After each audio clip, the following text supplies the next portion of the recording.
And now it's time for the real news with your host, Farron. Hello and welcome to the Real News, your weekly broadcast where we discuss current events and politics. Our guest this week was going to be Rob Winneck, but he had to postpone at the last minute, so he will be our guest next week. The Obama administration is shaping up to be a dream come true for the global elite. His so-called transition team is rife with enemies of national sovereignty, including Susan Rice, CFR, Brzezinski, CFR, founding member of the Trilateral Commission and trusted Rockefeller minion, Richard Clark, CFR, Dennis Ross, CFR and Trilateral Commission, Lawrence J. Korb, CFR. Susan Rice is the nominee for U.S. Ambassador to the Globalist United Nations, and Dennis Ross, described as the Elliott Abrams of the Obama administration, is slated to be the top envoy to Iran and the Middle East, thus guaranteeing the continuing wars in the Middle East. In 2007, Ross said he thinks a countdown is also underway to war with Iran. Elliott Abrams is a key neocon convicted in the Iran-Contra and also an Iran-Contra criminal and student of the senior policy analyst for the RAND Corporation. He is a founding member of the Project for a New American Century and former CFR member. The Obama choice for Secretary of the Treasury, Geithner, that would oversee the IRS, is apparently guilty of tax evasion and owes $35,000 in back taxes and penalties. The lunatics are fixing to take over the asylum. And to top it off, Obama has announced that he will end Don't Ask, Don't Tell policy, so homosexuals can openly display their sexuality in the military in his first days in office. Get ready, everyone. 2009 is going to be a year where the Americans struggle due to this economic collapse done by design that will be used to march us into globalism and a new world order. But before we let Mr. Bush go, thankfully this is his last week as president. In his last press conference, he was asked what, if any, regrets he had, and he hated that it took 6 years for him to learn how to pronounce Suzanne, one of the members of the press corps' name. This man has left us in two very questionable wars, massive debt, dismantled our Bill of Rights, advocated torture, advocated eavesdropping on Americans, and is leaving office as our economy totally self-implodes. Although I know we are witness to just the rotation of the puppets and Mr. Obama is poised to be the same, if not much worse, I have to say goodbye and good riddance to Mr. Bush. Later in the broadcast we'll go to the phones, and I'd like the public to speak out on these issues of the week. And to update our discussion from last week on the property tax listing forms, I found the general statute numbers that has been passed by the North Carolina General Assembly. So sign and beware, you are under penalty of fines and jail if everything is not exactly as you state on your property tax listing forms.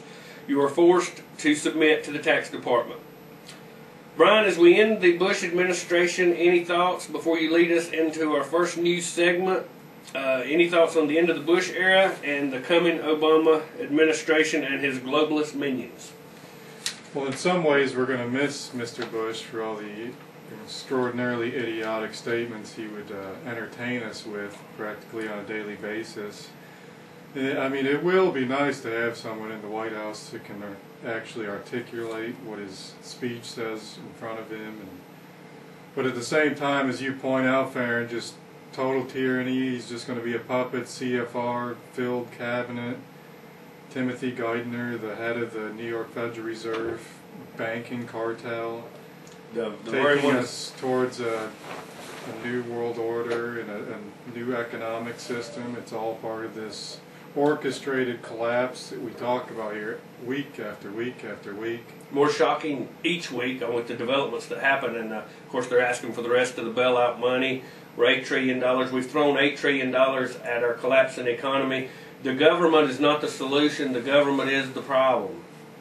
Absolutely. I mean, we've already thrown what, $350 billion in this bailout down a black hole that we'll never see again. That did absolutely nothing to help out. So I don't really see another $350 billion doing anything to help whatsoever. The bankers have used the money to gobble up small banks.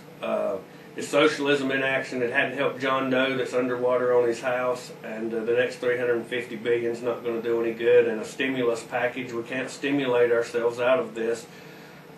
Runaway debt is not the answer. It's the absolute opposite of capitalism. Obama's talking about approximately $850 billion stimulus now.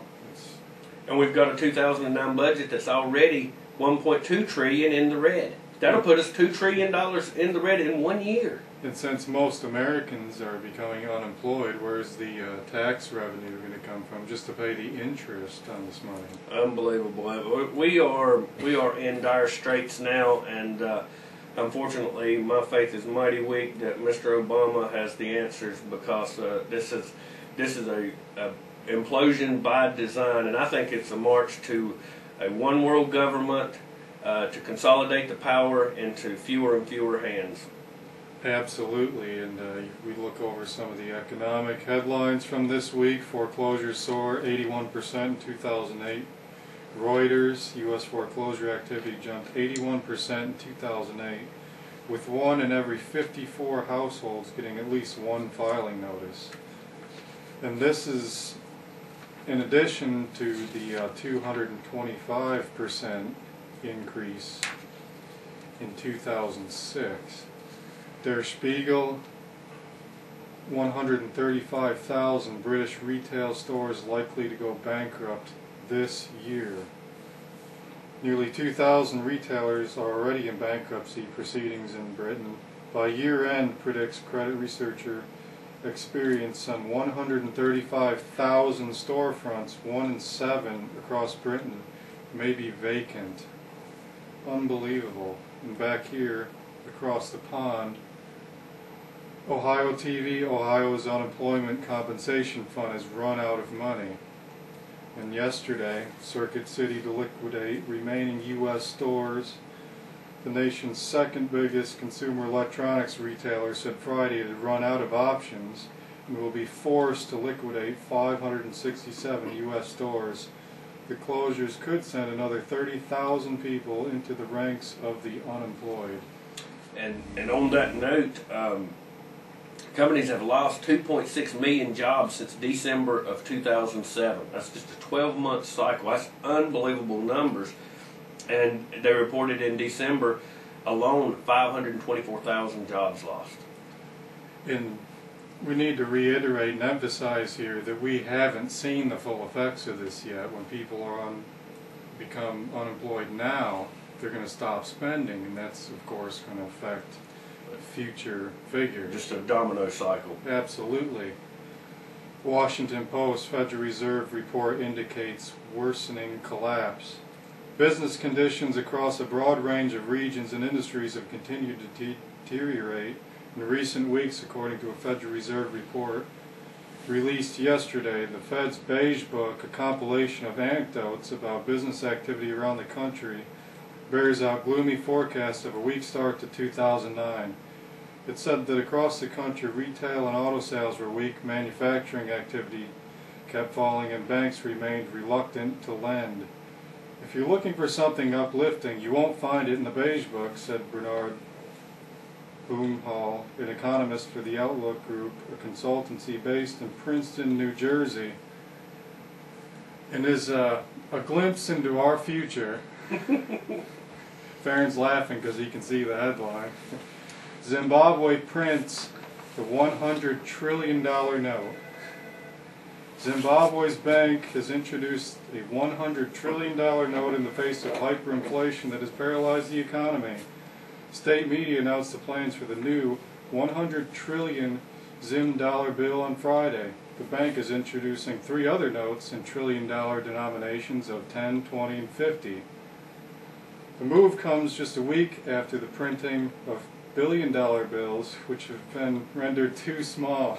The last official estimate in July put inflation at a staggering 231 million%.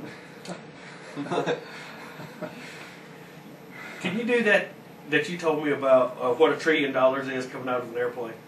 If you took a 767 jet flying at the speed of sound, which coincidentally is approximately 767 miles an hour, if you took dollar bills coming out of the back end of that plane, end to end, just like a big stream coming out of the back end of that airplane,